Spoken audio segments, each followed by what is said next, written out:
নমস্কার। ইতিমধ্যে আসলে আপনারা আমাদের বাংলাদেশ সম্মিলিত সনাতনী জাগরণ জোটের সকল প্রতিনিধিদের কথা শুনেছেন। আমাদের বার্তা আপনাদের কাছে একটি, আগামী শুক্রবার বিকাল 3:30 ঘটিকায় কেন্দ্রীয় শহীদ মিনারে আমরা একটি বিক্ষোভ সমাবেশের আয়োজন করেছি। ইতিমধ্যে আপনারা জানতে পেরেছেন যে গত 15 দিনে যে বাংলাদেশে যে স্মরণকালে, আমার দেখা মতে স্মরণকালে এরকম সিরিজ হত্যা বাংলাদেশে এর আগে কখন হয়েছিল আমাদের জানা নেই, আমার জানা মতে আমার মনে পড়ছে না। তো এরকম একটি হামলা চলতেছে, প্রতিদিনই সকালে উঠলে আমরা কোনো না কোনো হত্যার খবর পাচ্ছি। আজকে যেদিন আজকে আমরা লাইভে আছি, আজকেও একটি 10 থেকে 11 বছরের একটি শিশুকে ধর্ষণ করে হত্যা করা হয়েছে এবং মধ্যবয়সী মহিলাকেও গণধর্ষণ করা হয়েছে এবং একটি পোশাক কর্মী থেকে শুরু করে মুদি দোকানদার, ওষুধ ব্যবসায়ীকেও হত্যা করা হয়েছে। তাই এই দেশে আজকে যদি আমরা একজন সনাতন হিসেবে যদি আমরা বসে থাকি, একজন সনাতন হিসেবে বলবো না, একজন মানুষ হিসেবে যদি আমরা বসে থাকি, তাহলে কিন্তু নির্যাতন আমাদের কখনোই কমবে না।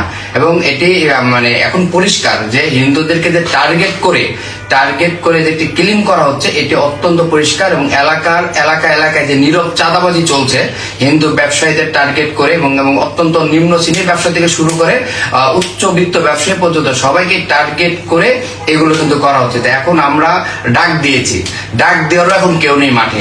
অনেক সংগঠন আছে কিন্তু কেউ ডাক দেওয়ারও অনেকে সাহস পাচ্ছে না। বাট বাংলাদেশ সম্মিলিত সনাতনী জাগরণ জোট আমরা মাঠে থেকে আজকে আন্দোলন শুরু করেছি।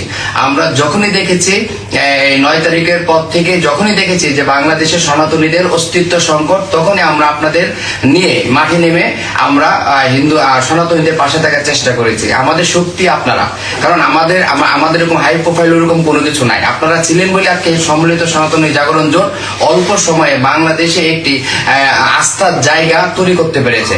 তা আপনাদেরকে আমরা উদাত্ত আহ্বান জানাচ্ছি। বাংলাদেশ সম্মিলিত সনাতনী জাগরণ জোট আপনাদেরকে সাথে নিয়ে আগামী 9 তারিখ বিকাল 3:30টায় কেন্দ্রীয় শহীদ মিনারে বাংলাদেশের ইতিহাস আমরা বড় একটি আন্দোলন করতে চাই। আমরা সরকারকে জানাতে চাই, যারা দুষ্কৃতিকারী তাদেরকে জানান দিতে চাই, এই দেশের সংখ্যালঘুরা বানের জলে ভেসে আসে নাই। আমাদের উপর অত্যাচার হলে আমরা তার নিন্দা জানাতে চাই। আমরা শান্তিপূর্ণভাবে প্রতিবাদ জানাতে চাই যে এই দেশের সংখ্যালঘুদের উপর নীরবে নিভৃতে এভাবে অত্যাচার করা যাবে না। তো আপনারা যারা লাইভটি দেখছেন বা দেখবেন, সকলে উপস্থিত থাকার চেষ্টা করবেন।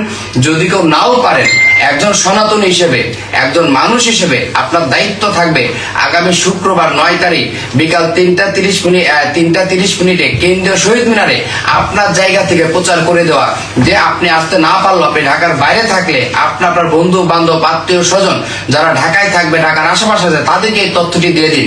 প্রয়োজন আজকে আমাদের লাইভটি আছে, সেই লাইভটি আপনি শেয়ার করুন, আপনার প্রোফাইলে শেয়ার করুন, আপনার বন্ধুদের শেয়ার করুন। কোনো না কোনো ভাবে এই আন্দোলনের সাথে আপনি থাকুন, একটি বলতে পারবেন যে সনাতনীদের পাশে আপনি ছিলেন। তো সেই উদাত্ত আহ্বান আমরা সম্মিলিত সনাতনী জাগরণ জোট থেকে করে যাচ্ছি। আপনারা আসলে আমরা সাহস পাবো, আগামীতে আন্দোলন সংগ্রাম করার স্পিরিট আমরা পাবো।